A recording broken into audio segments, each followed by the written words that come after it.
Hi, my name is Brian Sedlar, and I started Fire Safety Today.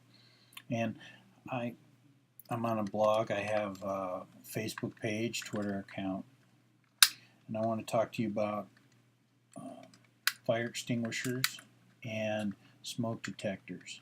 The smoke detector is being featured this year for the Fire Prevention Week, which starts October 5th and runs through the 11th. So you can locate it probably in a lot of wherever fire departments are putting on a lot of open house or training or demonstrations, and you can find it in your neighborhood. What I wanted to show you is the smoke detector has a date on it, and it has to be replaced every 10 years. So one of the things that people do is they test the smoke detector by pushing the button, and what that does is it connects the battery to the alarm. It's like ringing a doorbell. It doesn't really test the detection system. And in here is the detector. And what you want is to use some kind of smoke. Take it outside. I use a smoke spray. It's flammable, so you want to be careful. I haven't seen this at any stores. You would usually pick it up from a fire extinguisher company, a service company. I have 20 years experience in that, and then I shut my business down. I've gone into internet marketing. So I wanted to show you this. And you spray it into here, just a puff, and the alarm should go off. If the alarm doesn't go off, you're going to want to use a vacuum cleaner and to pull out any smoke or dust particles and whatnot. If it still doesn't go off, then you want to replace your smoke detector.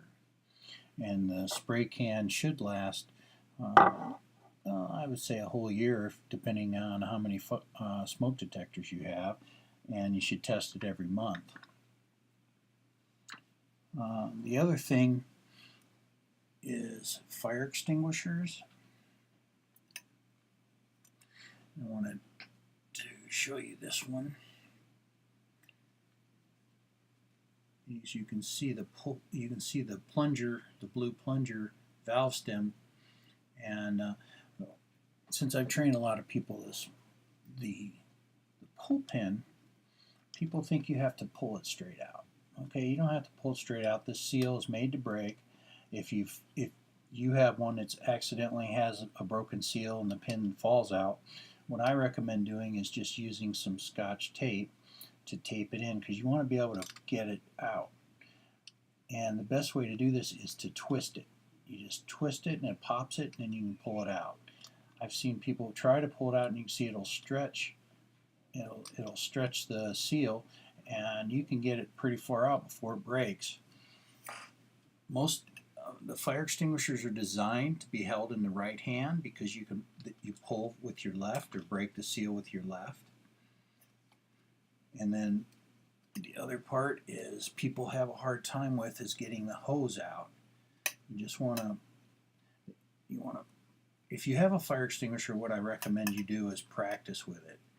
You don't just leave it alone. Pop this out. Go through the whole action. It's don't pop the seal though, okay? Because you'll have to get another one. I want you to pull the hose out like this, and what you do is you want to hold the hose at the bottom down here, not up here, and then you sweep it at the base of the flame. Okay? And this sometimes has a hard time squeezing it, especially for people with small hands or women. So what I do recommend, because I've seen this in my training, is you can put it on your leg and just push it down. Okay, put it on a chair. Obviously, you're going to hold the hose because it'll shoot, and you push it down to get it to work, if that's what you need to do. The other thing that I tell people about is the pressure gauge. Most fire extinguishers that you buy, unless it's a CO2, will all be dry chemical. Okay, there's no unless you a water unit. A CO2 won't have a gauge on it, and you'll know it's a CO2.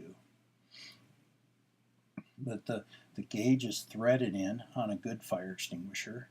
Ones that have a pin, you'll be able to wiggle the gauge. If you wiggle the gauge, then it's pinned in. And I've seen the ones with pinned in gauges, they leak more often than the one with the thread in gauge.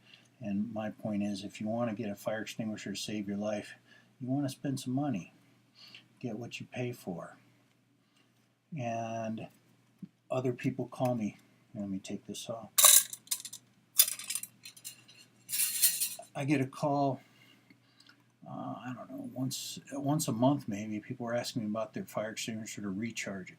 To find the information, you just go back here. It tells you about maintenance, it tells you about recharging. This is they come in 2.5 pound.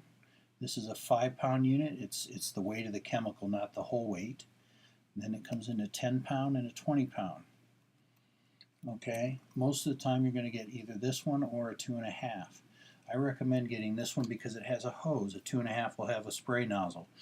You want to use the hose will help you get wherever you need to go, because this has a siphon tube in it, and I'm going to show you that now. This is a demonstration model. Okay, you can see the siphon tube goes all the way to the bottom, and it's pressurized with nitrogen. It's up here, pushes it down, the chemical, and then the chemical comes up through the valve, and I'll show you. You can see the valve move. It's got a spring that holds it shut, plus the pressure itself. So, and then it comes out.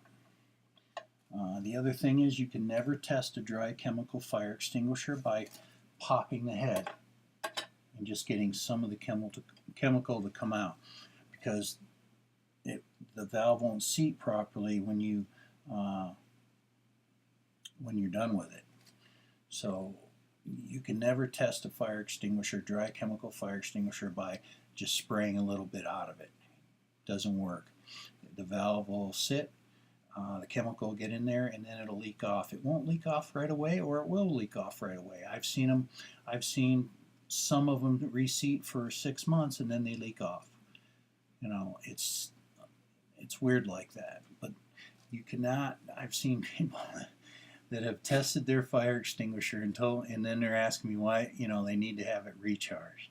And I'm like, you can't test a dry chemical fire extinguisher. What you do is you bring it to somebody that works on them, and you ask them to discharge it, and they'll recover the chemical. Every 6 years, a fire extinguisher in a commercial use has to be discharged every 6 years.